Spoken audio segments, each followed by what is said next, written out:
আসসালামু আলাইকুম ওয়া রাহমাতুল্লাহি ওয়া বারাকাতুহু। সুধী দর্শক, আজ আপনাদের সামনে উপস্থিত হয়েছে একটি গুরুত্বপূর্ণ আলোচনা নিয়ে। আজকের আলোচনার বিষয় হলো প্রচলিত মিলাদ ও কিয়াম। সর্বপ্রথম আমরা জানব পবিত্র কোরআনের আলোকে। আল্লাহ সুবহানাহু ওয়া তাআলা ইরশাদ করেন, বিসমিল্লাহির রহমানির রহিম, ওয়া আম্মা বিনি'মাতি রাব্বিকা ফাহাদ্দিস।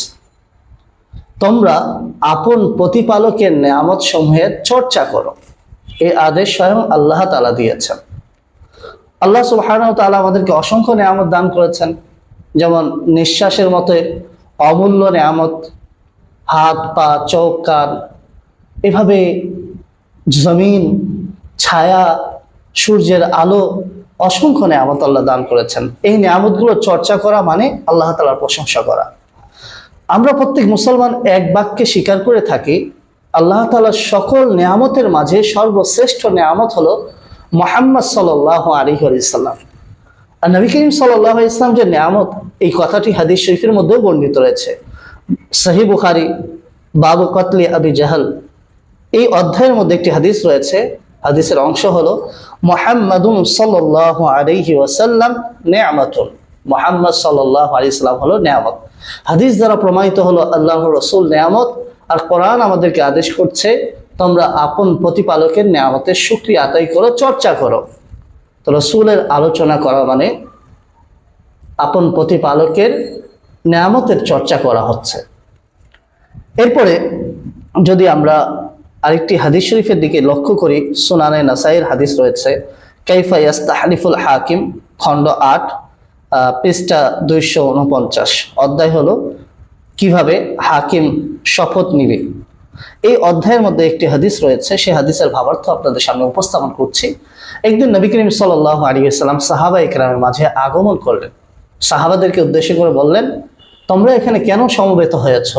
সাহাবায়ে কেরাম আরজ করলেন, ইয়া রাসূলুল্লাহ, জালাসনা নাদউল্লাহ ওয়া নাহমাদুহু আলা মা হাদানা লিদীনিহি ওয়া মান্না আলাইনা বিকা। আমরা এখানে সমবেত হয়েছি যাতে আমরা আল্লাহ তাআলার কাছে দোয়া করি এবং আল্লাহ তাআলার প্রশংসা করি এই বিষয়ের কারণে, এই বিষয়ের জন্য যে আল্লাহ তাআলা আমাদেরকে দ্বীনের প্রতি হেদায়েত দিয়েছেন এবং আপনাকে আমাদের মাঝে প্রেরণ করে অনুগ্রহ করেছেন। তো সাহাবায়ে কেরাম সমবেত হয়েছিলেন কেন? আল্লাহ তাআলার প্রশংসা করার জন্য। কি জন্য প্রশংসা করবেন? কেননা আল্লাহ তাআলা দ্বীনের পথ দেখিয়েছেন, ইসলাম গ্রহণ করার তৌফিক দিয়েছেন এবং আল্লাহ তাআলা তার হাবিবকে আমাদের মাঝে প্রেরণ করে অনুগ্রহ করেছেন। তো মিলাদের মধ্যে বর্তমান যুগেও কি করা হয়? রাসূল করিম সাল্লাল্লাহু আলাইহি ওয়াসাল্লামের যে শরীয়ত আমাদের মাঝে আছে, এই বিষয়ের আহকাম শেখানো হয়। রাসূল করিম সাল্লাল্লাহু আলাইহি ওয়াসাল্লামের জীবনী আলোচনা করা হয়। রাসূল করিম সাল্লাল্লাহু আলাইহি ওয়াসাল্লামের সুন্নত শেখানো হয়। রাসূল করিম সাল্লাল্লাহু আলাইহি ওয়াসাল্লামের ভালোবাসা কিরূপ আমাদের মাঝে হওয়া উচিত, এই আলোচনাগুলো সাহাবায়ে কেরামের জীবনী বয়ান করে শিক্ষা দেওয়া হয়। সুতরাং কোরআন ও হাদিসের আলোকে আমরা মিলাদের প্রারম্ভ অংশ জানতে পারলাম। এর পাশাপাশি মিলাদের মধ্যে আমরা একটা দরুদ পড়ি, আল্লাহুম্মা সাল্লি আলা মুহাম্মদ ওয়া আলা আলি মুহাম্মদ। প্রশ্ন থাকে যে দুরুদে ইব্রাহিমও তো আছে, দুরুদে ইব্রাহিমের জায়গায় এই দুরুদ আমরা পড়ছি, এই দুরুদ কি আদৌ হাদিসের মধ্যে বিদ্যমান আছে কি? জি হ্যাঁ, এটি হাদিসের মধ্যে বিদ্যমান রয়েছে। সুনানে নাসাই 1293 নম্বর হাদিসের মধ্যে রয়েছে, আল্লাহুম্মা সাল্লি আলা মুহাম্মদ ওয়া আলা আলি মুহাম্মদ। এবার চলে আসি কিয়ামের দিকে। কিয়াম করা রাসূলুল্লাহ সাল্লাল্লাহু আলাইহি ওয়াসাল্লামের সম্মানে দাঁড়ানো। আচ্ছা, কারো সম্মানে কি দাঁড়ানো যাবে? এই বিষয়টি হাদিস দ্বারা প্রমাণিত কিনা? জি হ্যাঁ, এটি সুস্পষ্ট হাদিস দ্বারা প্রমাণিত রয়েছে। যেভাবে আমরা যদি লক্ষ্য করি, মিশকাত বাবুল কিয়াম ফাসলে সালিস 403, সেখানে এটা উল্লেখ রয়েছে যে সাহাবায়ে কেরাম বলেন, ফাইদা কামা কুমনা কিয়ামান হাত্তা নারাহু ক্বাদ দাখালা বা'দা বুয়ুতি আজওয়াজিহি। সাহাবায়ে কেরাম বলেন, যে যখন নবী করিম সাল্লাল্লাহু আলাইহি ইসলাম দাঁড়াতেন তখন আমরাও দাঁড়িয়ে যেতাম। কতক্ষণ দাঁড়িয়ে থাকতাম? যতক্ষণ না আমরা দেখতাম রাসূলুল্লাহ সাল্লাল্লাহু আলাইহি ইসলাম তার স্ত্রীগণের ঘর সমূহের মধ্যে কোনো একজনের ঘরে প্রবেশ করছেন।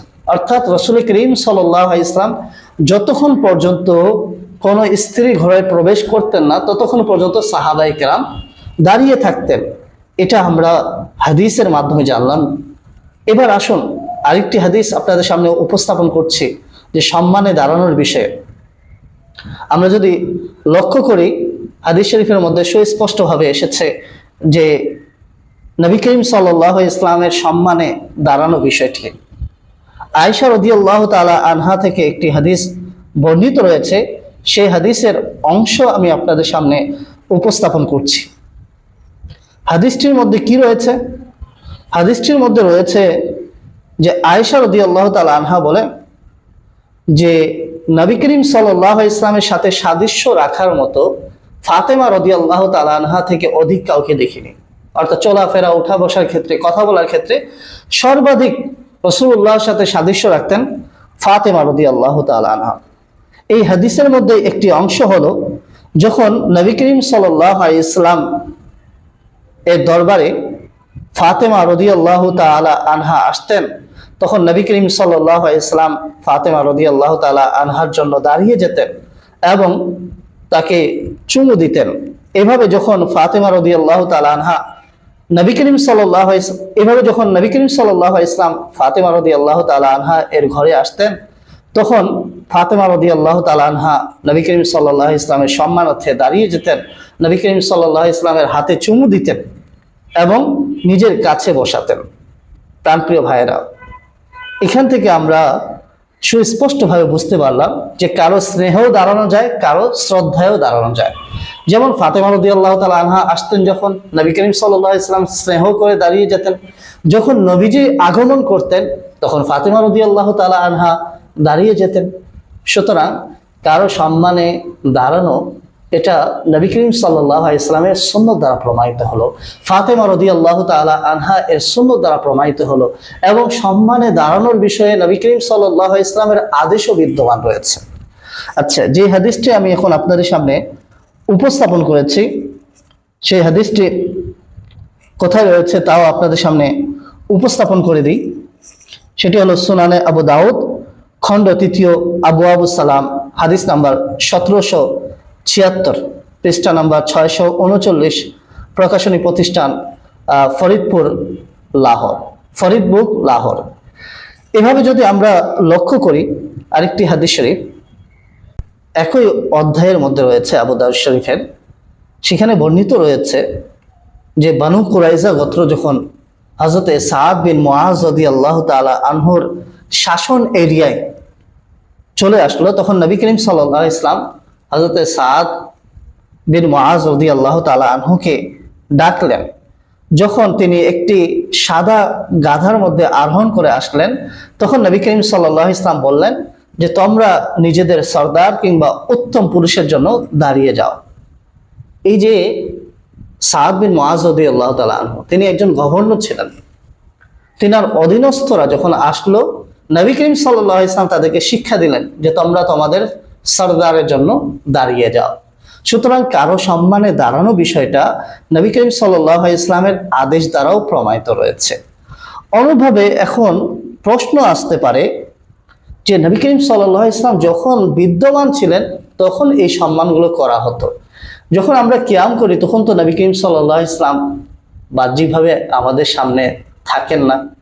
তো এই বিষয়টিও ক্লিয়ার করে দিই যে নবী করিম সাল্লাল্লাহু আলাইহি ইসলাম পর্দা করার পরও যে নবীজির সম্মানে দাঁড়াতে হবে বা দাঁড়ানোটি ভালো কাজ, এই বিষয়টি গ্রহণযোগ্য ফতোয়ার কিতাবের মধ্যে উল্লেখ রয়েছে। আমরা যদি ফতোয়া আলমগীর লক্ষ্য করি খণ্ড 1 কিতাবুল হজের শেষের দিকে আমরা লক্ষ্য করি, সেখানে কি রয়েছে? ওয়ায়াকিফু কামা ইয়াকিফু ফিস সালাত। এটা নবীজির রওজার বিষয়ে আলোচনা, যে নবী করিম সাল্লাল্লাহু আলাইহি ইসলামের রওজার সামনে কিভাবে দাঁড়াতে হবে, যেভাবে নামাজে দাঁড়ানো হয়। অর্থাৎ একজন মানুষ নামাজে যেভাবে আদব সহকারে দণ্ডায়মান হয়, রসুলের রওজার সামনেও সেভাবে দাঁড়াতে হবে। এই বিষয়টি ফতোয়া আলমগীরের মধ্যে সুস্পষ্টভাবে উল্লেখ করা হয়েছে। এছাড়াও আমরা যদি দেখি যে যেখানে ভালো কিছুর আলোচনা করা হয় সেটা সম্মানেও কিন্তু দাঁড়ানো হয়। তো রাসূল করিম সাল্লাল্লাহু আলাইহি ইসলামের আলোচনা এটা তো সম্মানী কাজ, এটার জন্য দাঁড়ানো যেতে পারে। কেননা আমরা যদি দেখি অনেক মুহাদ্দিসদের জীবনী, যারা হাদিসের শিক্ষা যখন দিতেন দাঁড়িয়ে শিক্ষা দিতেন। ইমাম মালিকের ঘটনা যদি আমরা পড়ি, ইমাম মালিক এত বড় ইমাম ছিলেন, মাযহাবের ইমাম, ওনার জীবনীতেও আমরা পেয়ে যাই যে উনি যখন হাদিসের জ্ঞান শিক্ষা দিতেন, সুগন্ধি লাগাতেন, কাপড় পরতেন, ভালো কাপড় পরতেন, এভাবে উনি দাঁড়িয়ে দার্স ইলম দিতেন, হাদিসের জ্ঞান প্রচার প্রসার করতেন। তো হাদিস বলার জন্য, রসুলের আলোচনা করার সম্মানার্থে দাঁড়ানোটাও কিন্তু বড় বড় ইমামগণ, মুহাদ্দিসগণ দ্বারা প্রমাণিত রয়েছে। প্রাণপ্রিয় ভাইয়েরা, সুতরাং আমরা বুঝতে পারলাম যে এই বিষয়গুলো কোরআন ও হাদিস সম্মত করে, কোরআন হাদিসের বিপরীত নয়। এবার আসতে পারি যে আমরা যে বলি, আগে বলি ইয়া নবী সালাম আলাইকা, তো আগে ইয়া নবী বলে সম্বোধন করা, পরে সালাম দেওয়া, এইভাবে কি হাদিসের মধ্যে কোনো কিছু বর্ণিত রয়েছে? জি হ্যাঁ, এটাও হাদিসের মধ্যে রয়েছে। সুনানে নাসাই 1296 নম্বর হাদিস।